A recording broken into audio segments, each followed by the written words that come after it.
All right, let's go ahead and bring in our roundtable. Joining us now, Ford O'Connell, Republican strategist, and also with us, Noah Rothman, assistant online editor. That's what I'm trying to say, for Commentary Magazine. Gentlemen, thanks for being with us. Thank you. All right, Ford, let's start with you. How dirty is it going to get in South Carolina this year? Well, whatever Ben Carson was whining about in Iowa, turn it up by about 100-fold. And to be perfectly honest with you, think about the folks who need to do the best in South Carolina. You're talking about Ted Cruz and you're talking about Jeb Bush. And given the fact that they have the most infrastructure on the ground, I expect the most dirty tricks to come from them. Ooh. All right. Well, Noah, now that Chris Christie is out of the race, there are only two governors left, Jeb Bush and John Kasich. Out of those two, who would you say is the most conservative? That is a very good question. I am going to say, and it's purely subjective, okay, but I would say that Jeb Bush has the claim to being the more conservative, if not more accomplished, governor when it comes to conservative reforms. John Kasich has a substantial amount of conservative reforms under his belt. He has also deviated from orthodoxy on the conservative side of the ledger very often, to the point where his candidacy is something of a lark. I don't really know how far it can possibly go. His design, I think, is to go to Ohio and pick up as many delegates as he can and be a convention kingmaker. But as far as records go, Jeb Bush probably has a bit of a leg up on John Kasich. Although the two of them don't really have much appeal, I think, to the conservative base in this year. It doesn't seem that way. Let's talk a little bit more about Marco Rubio. He gave us a little entree of what we might be able to expect in South Carolina over the next 10 days. Let's take a listen. Donald Trump has zero foreign policy experience. Negotiating a hotel deal in another country is not foreign policy experience. Jeb Bush has no foreign policy experience, period. Ford, give us an over-under. How many times do you think we'll hear that line about Donald Trump and foreign hotel deals between now and the New Hampshire or the South Carolina primary on the 20th? I've already heard it 12 times in the last 3 hours. It's a great line. That's the bottom line. And that's what Marco Rubio needs to do, and a lot of the others need to do, is pull back the veil on Donald Trump. But if they really want to hit Trump well, what they'll say is he's not a friend of the little man, and then expose why. You know, so that's the big deal there. Look, it's already head-to-head out in the public. I don't even know why you need dirty tricks in South Carolina. You got Cruz and Trump taking each other's head off every hour on South Carolina TV. So, you know, everyone's going to come after Trump. But remember, Jeb's probably also going to go after Kasich and Marco Rubio because of that muddled establishment lane. Wait, you think everybody's going to go after Trump? It seems like most of them are terrified to go after Trump. Ted Cruz needs it. Yeah, well, he's beefing it up a little bit, but I mean, he's not hitting it hard like Trump's hitting the other candidates, I don't think. Noah, you have written a lot of articles about the Trump phenomenon this election cycle. Do you see anything in what we learned from New Hampshire, any trend lines that might change the Trump juggernaut?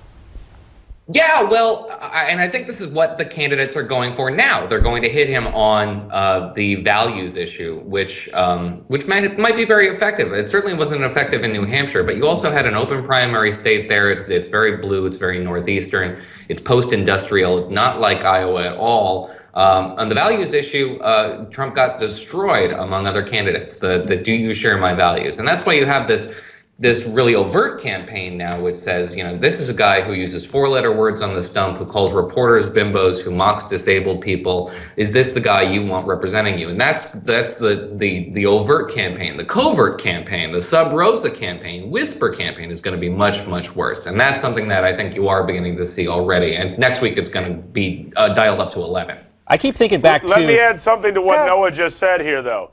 And that is that South Carolina is 66% evangelical. And people say, well, Donald Trump won evangelicals over Ted Cruz in New Hampshire. Trust me, evangelicals in South Carolina have a much different barbecue flavor than those in New Hampshire. That's when right, it comes Ford. to things like multiple marriages and casinos, that could be a problem for Trump. That's right. There's a lot of vinegar in that Carolina barbecue. Hasn't been a problem so far. And I also, guys, remember when Donald Trump knocked Ted Cruz in South Carolina. This is one of the few places where he actually got some boos back from the crowd trying to hit Cruz for his conservative bona fides. So South Carolina is a much different gauntlet in terms of evangelicals, as Ford was speaking about there.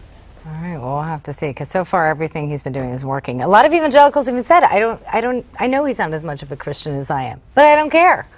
And he's still popular with them, so it'll be interesting to see if that changes in South Carolina. And Noah, I gotta compliment you on one of the things that he wrote this week. Yeah? He said, "You stare into the abyss, and the abyss whispers back, Trump." I love that line. Guys, we're going to come back. We got more to come with our roundtable. Ford and Noah are going to be back with us. Coming up, we'll talk about conservative talk radio host Rush Limbaugh and what he is saying about Ted Cruz, calling him the closest thing to Ronald Reagan. Really? Will this influence or help the Texas senator? One would have to think so, especially with conservatives. Plus, the battle of the ads, Ted Cruz and Donald Trump going head-to-head. Have you seen this Donald Trump action figure ad yet? You want to check it out. We're coming back with more after this.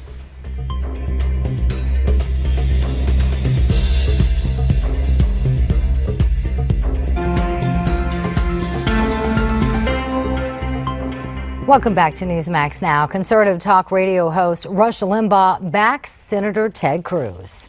If conservatism is your bag, if conservatism is the dominating factor in how you vote, there is no other choice for you in this campaign than Ted Cruz. Because this is the closest in our lifetimes we have ever been to Ronald Reagan. Well, except for that time in our lifetimes when Ronald Reagan was actually here with us. Joining us for part two of the roundtable, we have Republican strategist Ford O'Connell Noah Rothman, assistant editor at Commentary, online editor, or Commentary Magazine. Thanks for being with us, guys. Thanks for sticking around. We'll get really those titles right. Today. No, it's all right. You know, it's New Hampshire hangover or something like that. First, let's start with you, Noah. Give us your take on Limbaugh's support of Cruz. Well, far be it for me to differ with Mr. Limbaugh, who I respect, and I think his opinion is extremely valid. And a lot of conservatives believe that Ted Cruz is their conservative scion. And I think that there's a lot of ways you could take issue with what he said, particularly on domestic policy. But I want to focus on foreign policy because I do believe that he differs very distinctly from Ronald Reagan's doctrine of peace through strength. Ronald Reagan was very confrontational, particularly with the Soviet Union. He wasn't containment, he was roll back. Ted Cruz contends that we can basically do Barack Obama's ISIS strategy, bombing from the air, containing the threat within Syria and ISIS and Iraq rather, without any ground commitment, which is distinctly something that I believe Ronald Reagan and his foreign policy team, interventionist as they were, people like Jeane Kirkpatrick, I mean, these were people who were very interventionist, activist. They did not take they took a very rather dim view of holding back on foreign policy. So I do believe that if Ronald Reagan is the second, or Ted Cruz is the second coming of Ronald Reagan, he lacks something in the foreign policy department rather distinctly. Ford, go ahead. I think he lacks a lot in the domestic policy department. I think Rush Limbaugh, who's taken many shots at me and I like, is actually bastardizing Ronald Reagan's legacy. The other thing is Ronald Reagan also realized when he got 80 to 90% of what he wanted, it was time to compromise. He didn't stand up in the United States Senate and green eggs and ham. Look, here's the deal. Rush Limbaugh likes Ted Cruz. That's his guy, because in his opinion, he's an ideological conservative. Plus, he recognizes that if Ted Cruz doesn't run the table between South Carolina and the SEC primaries, and this doesn't get down to a two-man race, Donald Trump is skating to the nomination with a plurality of votes. That's true. But the bottom line is, does it help Cruz? Oh, I think it helps Cruz immensely in South Carolina and the SEC primaries because Rush Limbaugh's word is, well, the second coming of God. All right. It is the new amendment. No, I'm not good. He's not even going to go there. No, all right, let's shift gears. Let's talk about the Democrats, shall we? Okay, the Congressional Black Caucus just threw its endorsement to Hillary Clinton today. She's a person full of ideas and commitment and results. Now, the endorsement could add a much-needed boost to Clinton's campaign as she competes with Bernie Sanders to win the African-American vote in South Carolina. The Congressional Black Caucus will send a dozen members now to campaign for her over the weekend. Yeah, this is going to be one of the fault lines in this campaign, South Carolina. Noah, if Hillary Clinton wins in South Carolina and definitively, especially with African-American and minority voters, is it really going to be over for Bernie Sanders? No, but that doesn't necessarily mean that he's going to walk to the nomination or even be competitive for the nomination. It just won't be over for him. I think he's going to progress to Nevada and do very well, possibly even win the Nevada caucuses. And on March 1st, the SEC primary is also a primary that includes a couple of northeastern states, including Vermont, which he's got in the bag. I would imagine that there are probably a few other victories in Bernie Sanders' camp. And that's under the impression that the race remains static pre-New Hampshire. We don't have any real numbers on South Carolina yet from the New Hampshire results. And we have a lot of African-American endorsements that are going to Bernie Sanders. Very influential people like former NAACP head Ben Jealous and the Atlantic writer Ta-Nehisi Coates. These are influential African-American liberals who are backing Bernie Sanders. So the dynamic may have changed. Well, Ford, with about a minute left to go, we talked a lot about the collapse in the Hillary campaign, the panic that they might be having in Brooklyn. Do you see anything right now that resembles what happened to the Clinton campaign in 2008 with Barack Obama? The movement that Bernie Sanders has started, is it approaching what Barack Obama was able to achieve in 2008?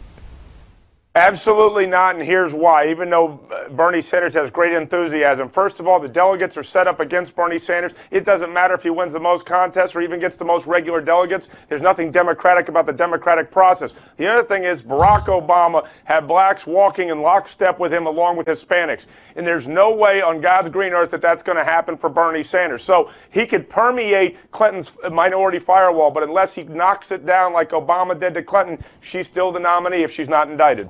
Yeah, 96% of black voters in 2008 voted for Barack Obama. It's going to be very difficult for Bernie Sanders to get that for sure. Yeah, especially after his meeting with Reverend Al Sharpton, and he didn't exactly give him his endorsement, so that probably didn't help either. Al just was looking for the money. Who picked up the check for breakfast? Yeah, right. The guy who wants to raise your taxes and the guy who doesn't pay taxes at that meeting. Gentlemen, thanks for being with us. Ouch. Ford and Noah. Cha-ching. Well, I can't take credit. That was all over the internet yesterday. Guys, great to be with you.